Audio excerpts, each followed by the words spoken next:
Isn't that absolutely fascinating? It only needs 1 or 2 people that have made themselves some kind of a reputation in the ETF market to say that the Ethereum ETF becomes more likely, and what happens? Billions and billions of dollars move in the market. Ethereum is climbing high after months and months of depression.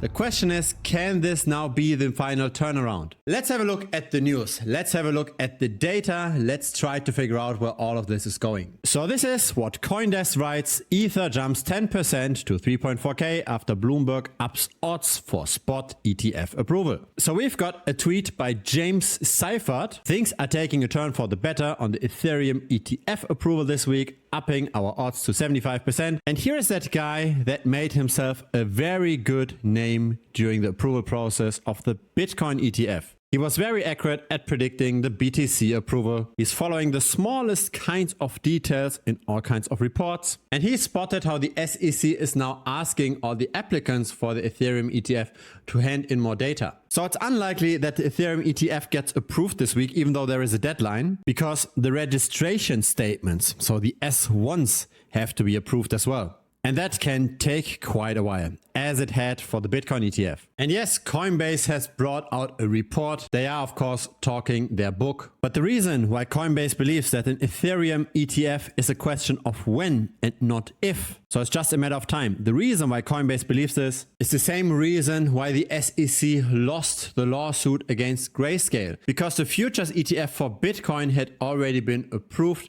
and the spot Bitcoin ETF would mirror that futures ETF very closely. So why would it not be okay for having both instruments available to the public? There's already an Ethereum futures ETF, and by that logic, the Ethereum spot ETF is just a matter of time. Now, I believe that the market is reacting kind of slow to this.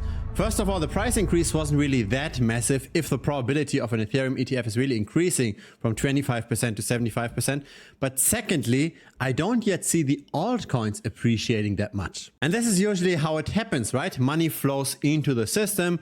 It moves from Bitcoin to then maybe later to Ethereum, but it definitely moves from Ethereum to the altcoins at some point. Yes, the altcoin market cap is going up, but the altcoin dominance is actually going down. So it's only the Ethereum dominance that's currently benefiting from this. I believe we'll see a rotation from Ethereum to the altcoins again. A lot of altcoins are already participating somewhat from this rally because they are directly linked to Ethereum, right? When you've got a liquidity pool of Ethereum relative to the altcoin, and then the Ethereum US dollar price is going up, then the altcoin price goes up as well. There's one more metric that I want to see to go up in order to go really, really heavy into the market. And that metric is the stablecoin market cap. Whenever the number of stablecoins is going up, we tend to be in an expanding market. We tend to see prices going up. Whenever this is down, then we are in a bear market. And interesting enough, this has way less volatility than our regular prices for Bitcoin or Ethereum.